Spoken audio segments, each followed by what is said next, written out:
Magandang hapon, Luzon, Visayas at Mindanao. Ito naman po yung lingkod, si Kaagapay natin sa Kaagapay ECTV. Shoutout sa lahat ng aking mga subscribers, no, sa loob at labas ng ating bansa. At ganoon din po sa mga masugid na taga-subaybay ng ating YouTube channel, Kaagapay ECTV. Kamusta naman po kayo dyan? No?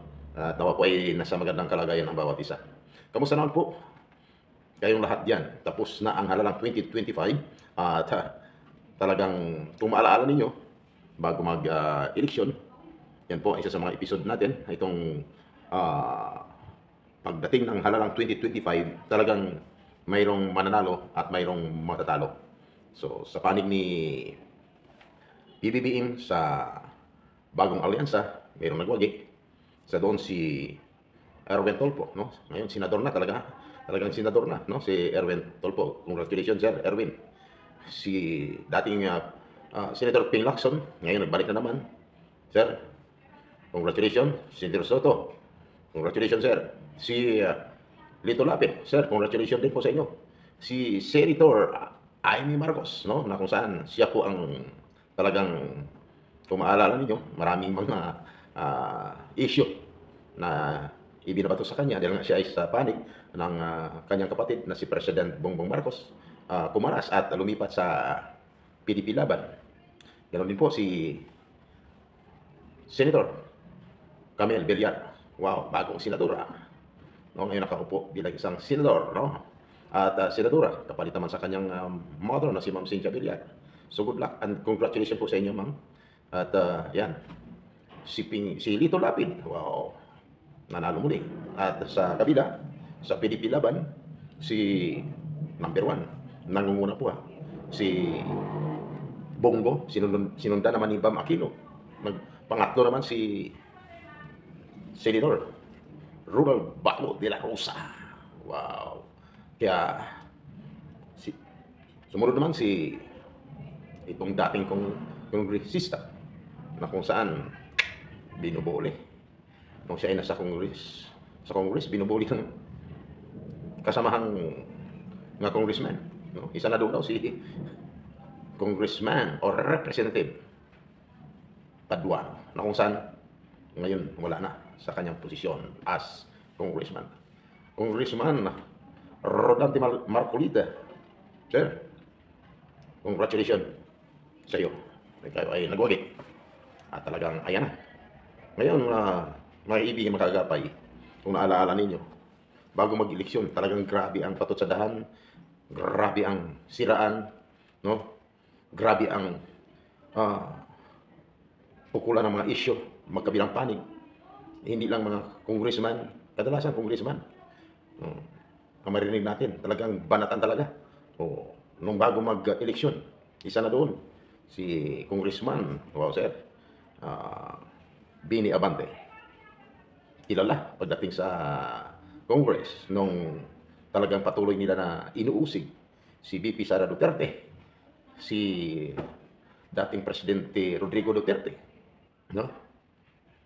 Sama nila ni Congressman Akop, ni Dan Fernandez, no? Si Franz Castro. Pero tingnan nyo ngayon, ang daming nawala mga kaibigan sa Congress, no? Kaya nung maalala nyo, ang sinasabi ko noon sa unang aking vlog sa Kaagapay ECTV, na pagkatapos ng halalang 2025, talagang maraming mga magiging desperado mga kaibigan na mga politiko. Ngayon, hindi lang desperado, dismayado pa, no? Ang daming tumatakbo, mga guys, mga kaibigan, no? Hindi lang sa senatorial candidates, no? Ang daming natalo doon, no? Mga dating senador, wala na ngayon, no? Sa Congress, ang dami. At yung Congress, yung pinakamaingay nung kasagsagan ng mga issue na pinupukol kay VP Sara Duterte. Ang daming nawawala sa Congress, mga kaibigan nga mga kaagapay. Kaya normal lang, hindi lang desperado ang iba doon, maraming dismayado. At hindi lang yan, hindi lang yung mga tumatakbo as sa posisyon bilang mga congressman, no? Senador, magiging sa local na eleksyon, local, no? Local, no? Tumatakbo sa local na LGU, local government unit, no?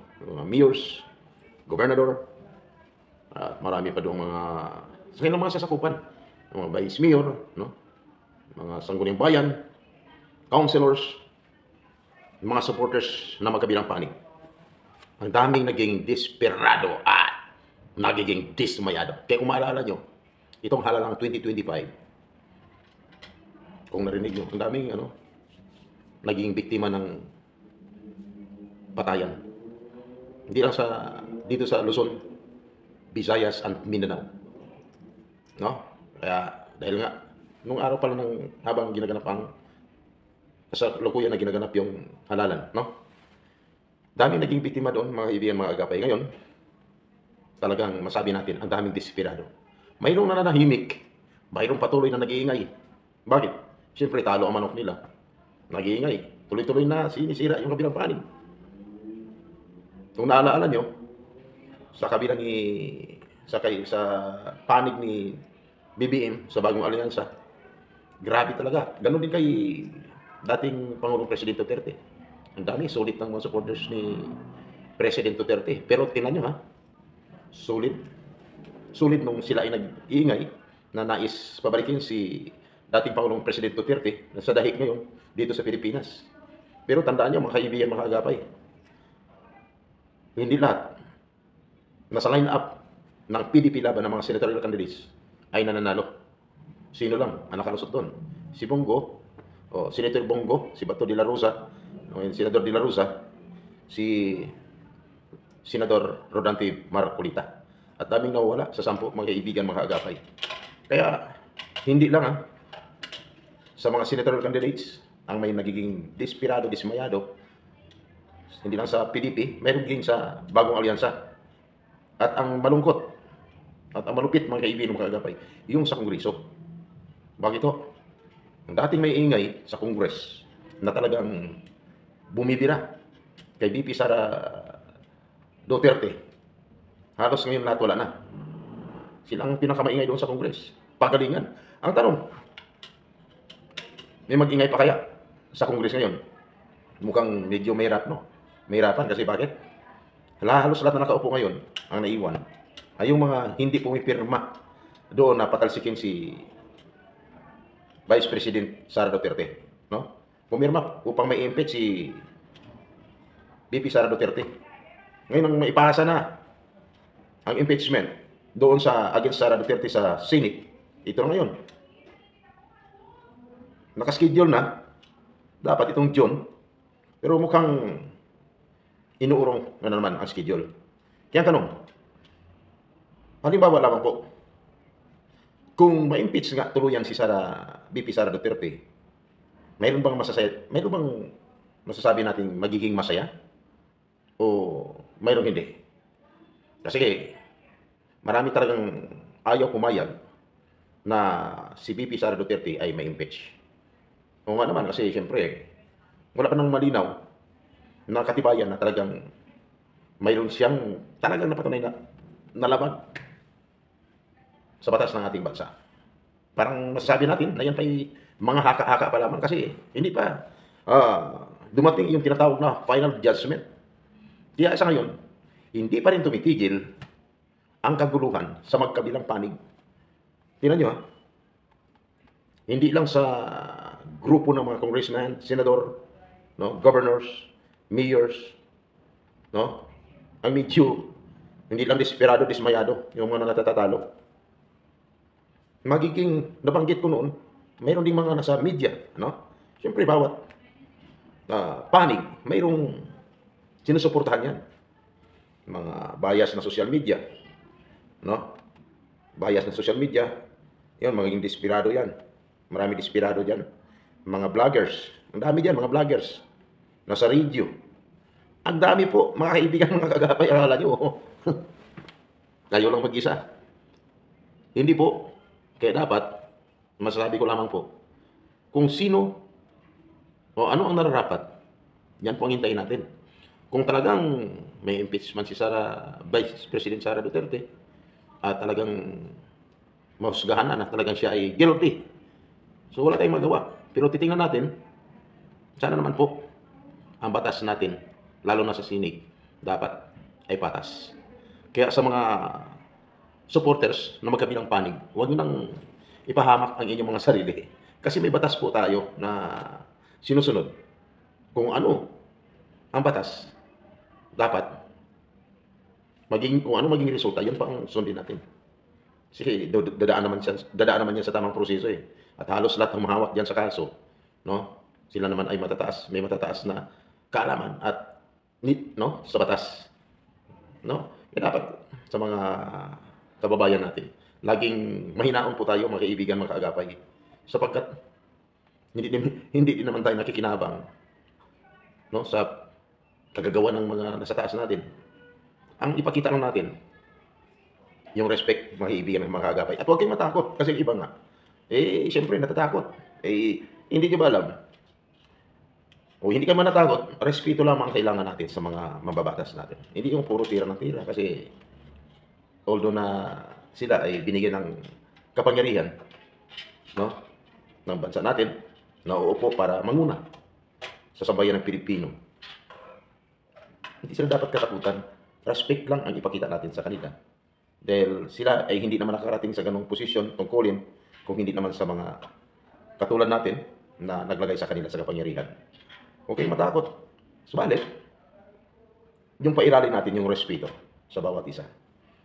Ang iba natatakot kasi pag nakaupo na, syempre, mayroon na silang karapatan upang ipatupad ang batas kung anong batas mayroon ang ating bansa.